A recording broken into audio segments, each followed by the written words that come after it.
Hi friends, आज की short analysis में हम डिस्कस करेंगे दिलीप बिल्डकॉन स्टॉक के ऊपर। दोस्तों ये स्टॉक दिसंबर 2023 से करेक्शन के अंदर चल रहा है। मोटा मोटी देखो तो दोस्तों इसने 6 महीने यानी पूरा आधा साल करेक्शन में बिता दिया और अल्टीमेटली यहाँ पर दोस्तों मल्टीपल पॉजिटिव फैक्टर्स बने। ये स्टॉक के अंदर एक डाउनवर्ड स्लोपिंग पैरेलल चैनल थी, वो ब्रेकआउट हुई है। स्टॉक के अंदर दोस्तों करेक्शन कंप्लीट का कंफर्मेशन मिला है। स्टॉक के अंदर पॉजिटिव हिडन डाइवर्शन ब्रेकआउट हुई है और एक बहुत बड़ी पैटर्न ब्रेकआउट हुई है, जिसके तहत स्टॉक अपसाइड में 28 से 30% रिटर्न देने के लिए रेडी है।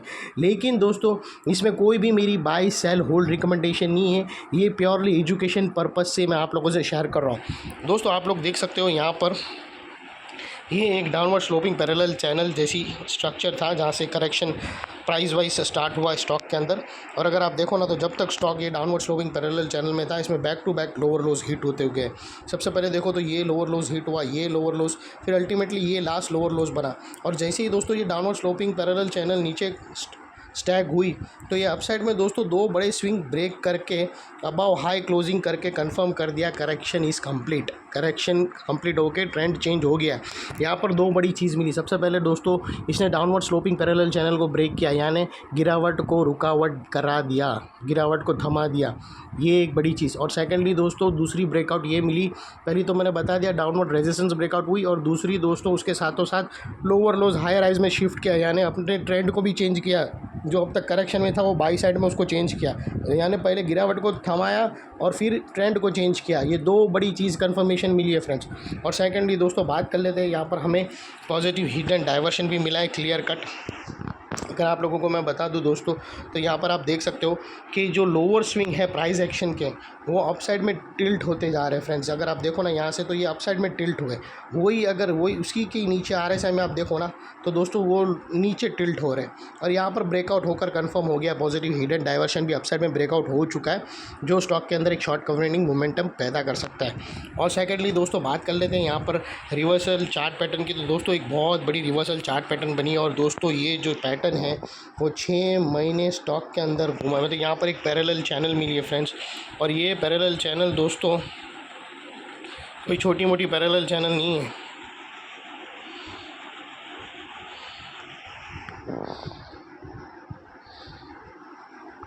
वो ये दोस्तों कोई छोटी मोटी पैरेलल चैनल नहीं है, ये 6 महीने की पैरेलल चैनल है। और इसका जो इनसाइड रेंज है ना फ्रेंड्स, ये जो एरिया 6 महीने इसने टटोला इसके अंदर, और यहाँ पर दोस्तों ये इनसाइड रेंज है, ये दोस्तों 28% की रेंज है।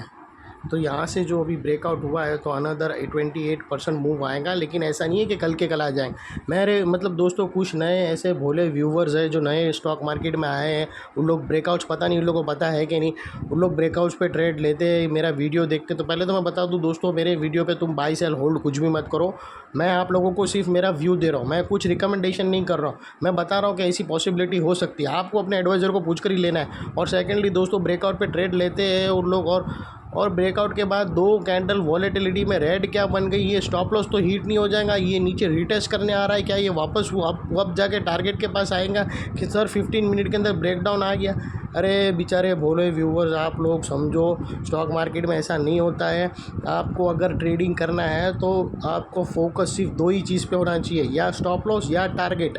अगर दो आप ऐसा छोटे टाइम पे एक रेड कैंडल बन गई, जो भी स्टॉप लॉस भी हिट नहीं हुआ, दो रेड कैंडल क्या बन गई तो, और दोस्तों उसमें भी तुमको एक्चुअली तुम्हारी गलती भी नहीं है, क्योंकि तुम्हारे जो नॉलेज है वो इतनी नहीं है। क्योंकि गिरावट में भी दोस्तों अलग चीज़ होती है, गिरावट में भी उसकी डेंसिटी देखने जाती है, उसकी वॉल्यूम देखे जाती है, क्या ये वॉल्यूम के साथ गिरावट हो रही है तो वो स्टॉप लॉस हिट होगा।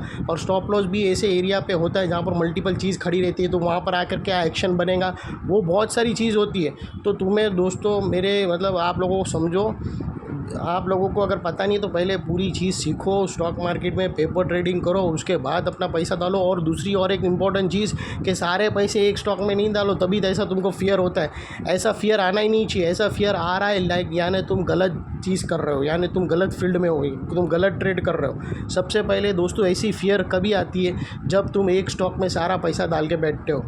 तुम्हारे को दोस्तों 25% का ही अपना जो कैपिटल है उसका 25% ही डालना है ऐसे स्टॉक के अंदर, और उसमें भी स्ट्रिक्ट टारगेट और स्टॉप लॉस के साथ काम करना है।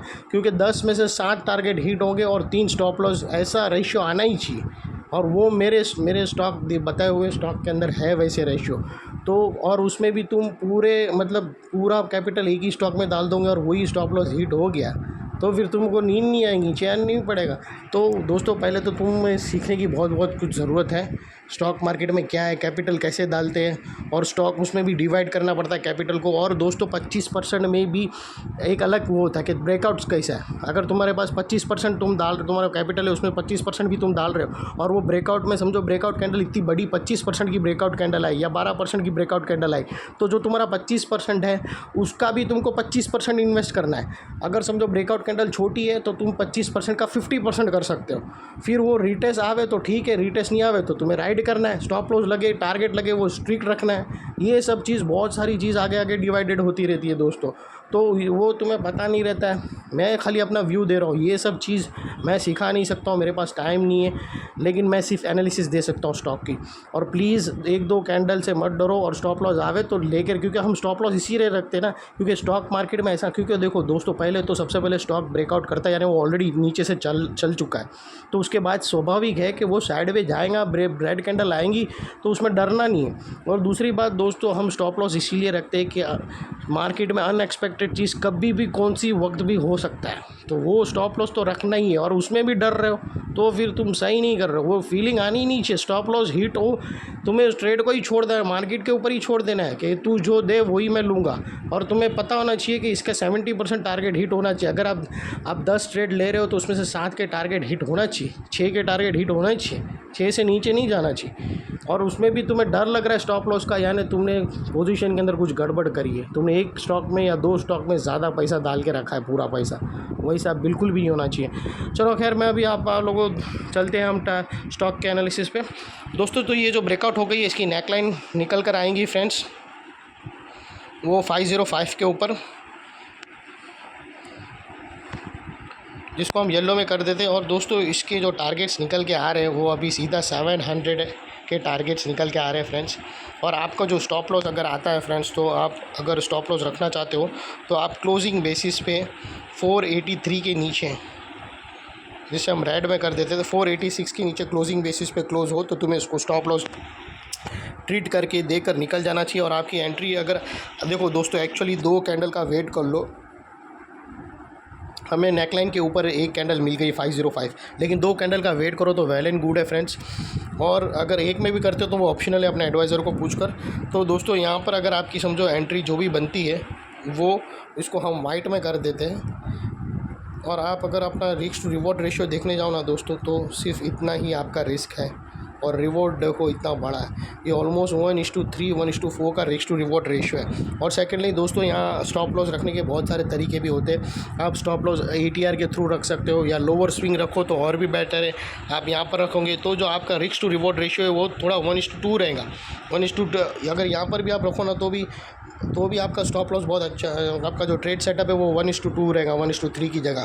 तो ये सब ऐसा अलग अलग चीज़ होती है, वो आप चेंजेस कर सकते हो अपने एडवाइज़र को पूछकर। और दोस्तों यहाँ पर मल्टीपल चीज़ एक साथ खड़ी है। यहाँ पर देखो, हमने देखे कैसे लोअर लोज हायर हाइज में शिफ्ट हुए, यहाँ पर हमने देखा downward sloping parallel channel up side में ब्रेकआउट हुई, यहाँ पर दोस्तों पॉजिटिव हिडन डाइवर्शन ब्रेकआउट हुआ, यहाँ पर बहुत बड़ी पैरेलल चैनल ब्रेकआउट हुई। तो जो अभी तक एक रेजिस्टेंस का काम कर रहा था वो एक सपोर्ट का काम करेगा फ्रेंड्स। यहाँ पर ये एक सपोर्ट का काम करेगा, तो जैसे ही स्टॉक नीचे आएगा तो ये एक सपोर्ट का काम करेगा। और इतने बड़े सपोर्ट के नीचे हमने हमारा स्टॉप लॉस रखा है, तो इतनी आसानी से स्टॉप लॉस हिट नहीं हुआ। लेकिन अगर हिट हुआ तो स्टॉप लॉस देकर सीधा बाहर ट्रेड क्लोज। ये थी एनालिसिस। अच्छी लगे तो प्लीज़ मेरी चैनल को लाइक शेयर सब्सक्राइब करना फ्रेंड्स। Thank you.